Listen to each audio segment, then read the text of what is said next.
Oh, Mom, I have to tell you something. Yes, darling. What is it? I know I've been unconscious for a while, but sometimes I could still hear people around me speak. I heard everything you said to me and the doctors. Is that so?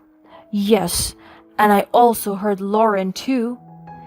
Yeah, I'm glad to hear that. We were trying to talk to you, keeping you company. You did, Mom. For Lauren, I actually heard something she said. Oh, what is it, darling? I have a feeling that Lauren has been stealing money from our joint account. What? I heard something when she was on the phone with someone. I'm not sure if I was right. Thomas, I'm really shocked to hear that. Where's she now, Mom? I don't know, darling. I've been calling her, but I couldn't reach her. Would you be willing to go through her things and see if you can find anything suspicious? Of course. I'll do whatever I can to help. But Thomas, are you sure you want to do this? You are still recovering, and this could be very stressful for you. I need to know the truth, and you're the only one I can turn to right now. All right, darling. I'll do it. I'm Savannah, a middle-aged woman who thought I had a perfect life. My dear husband had passed away a few years back due to cancer. Despite the loss of him, I was content living with my son Thomas and his wife Lauren. They were the epitome of happiness, and seeing them together filled my heart with joy. Thomas and Lauren had met in college and had been inseparable ever since. They were the perfect match for each other, and I couldn't have been happier with their union. They were both successful in their careers, and their love for each other was evident in every little thing they did. Thomas was an assistant manager at a construction company, and Lauren was a teacher. Their stable jobs helped us live very comfortably in our small little apartment. As a mother, seeing my son so happy with his wife was all I could ever ask for. My life had been filled with love and contentment, and I couldn't imagine it being any other way. But little did I know that my perfect world was about to come crashing down. One tragic day, Thomas had an accident at the construction site, and he was rushed to the hospital immediately. I remember the phone call like it was yesterday. The panic in Lauren's voice as she told me what had happened. My heart dropped as I was rushed to the hospital, praying that everything would be okay. But the news was not good. Thomas had sustained severe injuries and had undergone multiple surgeries, but he was still in an unpredictable state of unconsciousness. The doctors couldn't tell us when he would regain consciousness or if he ever would. Those days were the hardest days of my life. I was devastated, and Lauren was too. I sat by Thomas's bedside every day, holding his hand and praying for him to wake up. Lauren was by my side, and we tried to stay strong for each other, but the uncertainty was eating away at us. Every beep from the machines monitoring Thomas's vitals was a reminder of his fragile state. The doctors would come in every day to give us updates, but the news was always the same, no progress. As the day turned into weeks, I felt like I was losing my son. The once vibrant and lively Thomas was now lying motionless in a hospital bed, and I couldn't do anything to help him.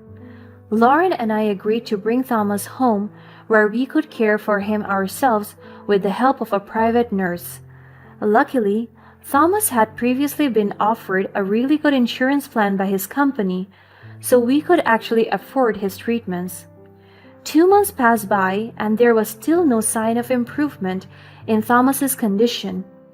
My hope was slowly fading, but I refused to give up.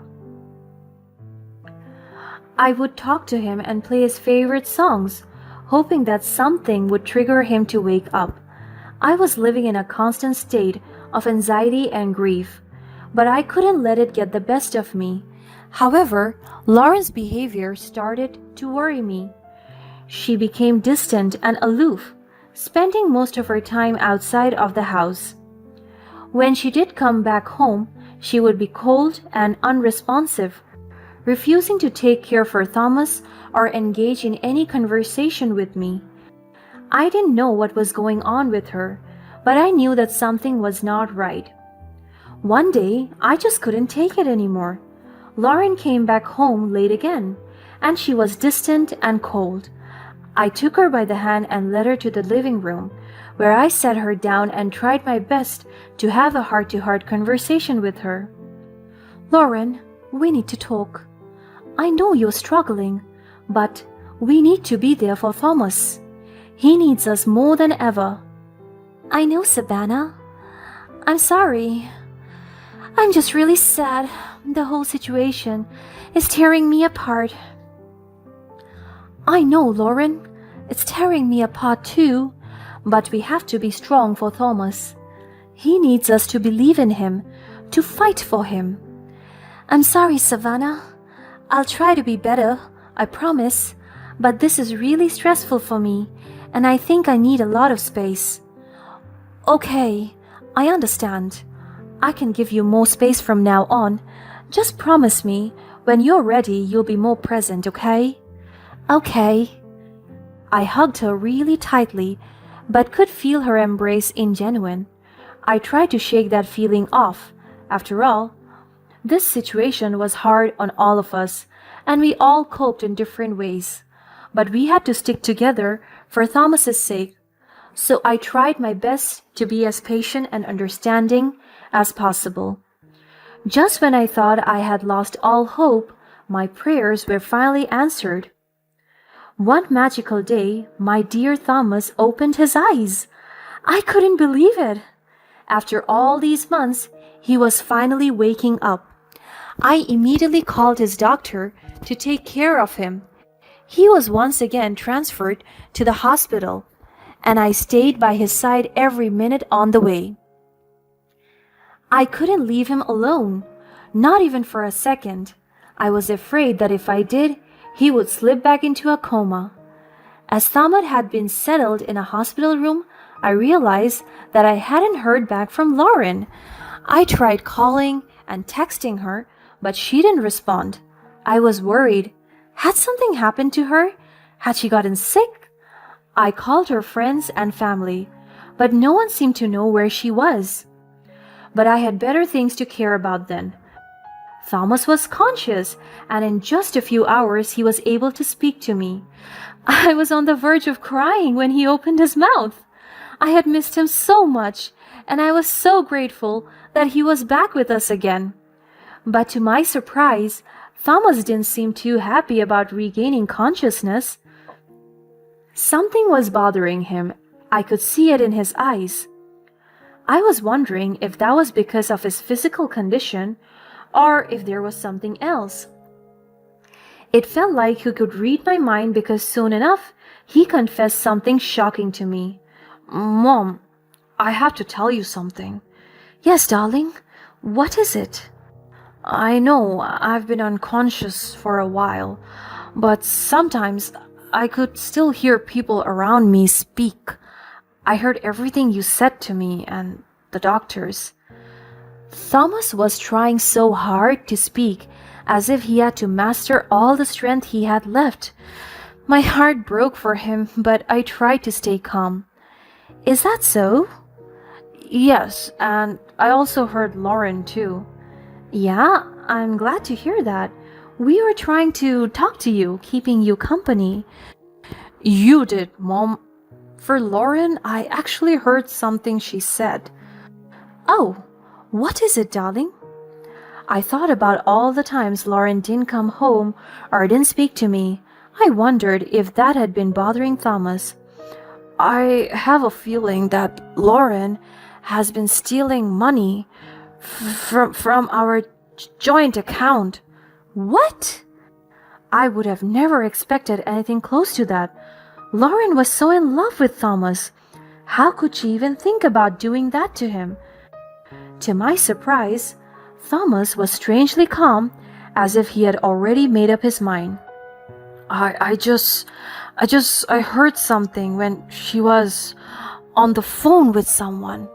I'm not sure if I was right. Thomas, I'm really shocked to hear that. Where is she now, Mom? I don't know, darling. I've been calling her, but I couldn't reach her. We fell into silence for a few minutes. It was clear that something was going on. Lauren was his wife, and she didn't even show up to the hospital, even when he had recovered from such a terrible state. Would you be willing to go through her things and see if you can find anything suspicious? Of course, I will do whatever I can to help. But Thomas, are you sure you want to do this? You're still recovering, and this could be stressful for you. I need to know the truth, and you're the only one I can turn to right now. All right, darling, I'll do it. A few hours later, Lauren finally texted back. She said she had been busy with work and would be heading to the hospital as soon as possible. When I heard that Lauren was on her way, I knew I had to act fast. I came up with a plan and decided to commit to it no matter what, for the sake of my son. As soon as Lauren arrived, I excused myself from the room, telling her that I needed to borrow her car to run an errand. She seemed hesitant, but I played it off as nothing out of the ordinary. Once I got inside her car, I began my search. I knew that I needed to be quick, but thorough. I went through the glove compartment, the center console, and the back seats, but I didn't find anything out of the ordinary. Just as I was about to give up, I noticed a small bag tucked under the driver's seat. It was a nondescript black bag, but something about it caught my eye. I reached under the seat and pulled it out. When I opened the bag, I found an extra phone. It was an older model, but it still worked. Just when I turned it on, I saw that there were several messages from an unknown number. As I read through the messages, my heart sank. They were all from a man named Mark, and they were all filled with lovey-dovey messages. It was clear that Lauren was having an affair, and this second phone was how she was communicating with her lover. I couldn't believe it. Thomas had suspected that something was wrong, but I never thought it would be this bad. I put the phone down and drove straight to the closest shopping mall. I stayed in the car so that I could go through all the messages I found. Doing that in the parking lot of the hospital would be too risky. As I read through the older texts, I realized that the affair started almost as soon as Thomas had that accident. It seemed like she was not the loyal and loving wife I thought she was. She really fell for another man just a week after something unfortunate happened to her husband? To make matters worse, this affair had been becoming more serious.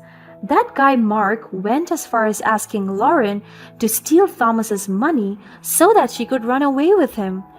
My heart shattered with every message I read. It was completely devastating, but I was calm enough to know what to do. I took a screenshot of all the most important messages and sent them to myself. I now had the proof of that disgusting affair. Then, I quickly put the phone back in the bag and returned it to its hiding spot under the seat. I drove back to the hospital, my mind filled with tangled thoughts.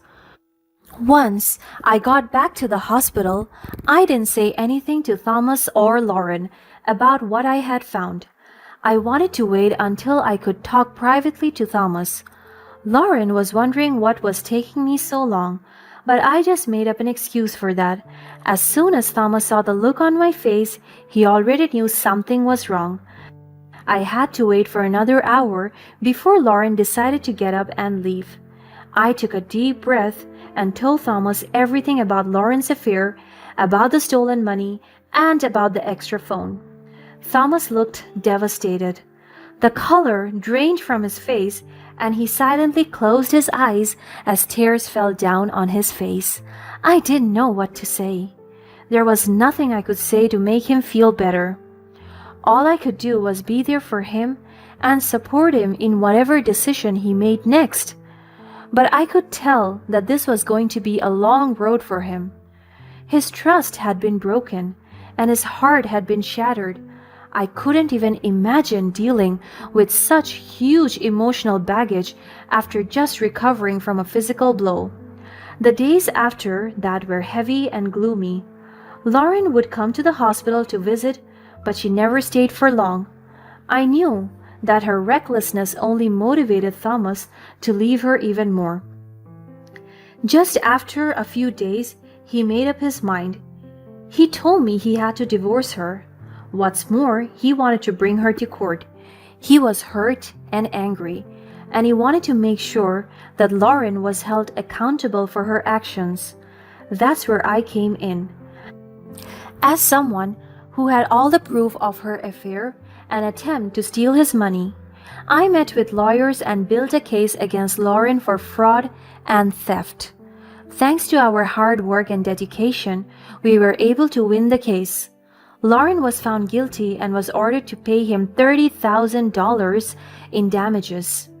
Later we found out that Mark was lying to Lauren that he was a doctor, whereas he had quit med school and became an addict years ago. He was only in it for the money, and the moment Lauren went broke, he left her. She had nowhere to go and no one to turn to. Upon hearing about what happened, all of her friends and families had really disapproved of her terrible decisions, so much so that they distanced themselves from her. Thomas and I decided that we didn't want to keep her in our contact either. Thomas was finally able to move on from the pain and hurt that Lauren had caused him. He was free to start a new chapter in his life, one that didn't involve lies and deceit. Thomas used the settlement money he received to open a small construction company of his own. It was a dream he had always had, and now he had the means to make it a reality. Thomas poured his heart and soul into the business, determined to make it a successful company for his workers. He implemented safety protocols and ensured that his employees were treated fairly and with respect. His company quickly gained a reputation for being one of the most reliable and trustworthy construction companies in the area. With the success of business, Thomas was able to give back to the community.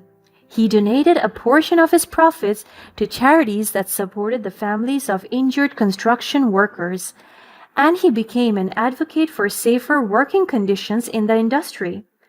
Thomas and I are happier than ever now, and we are so grateful for everything that life has blessed us with. What would you have done if you were in my shoes?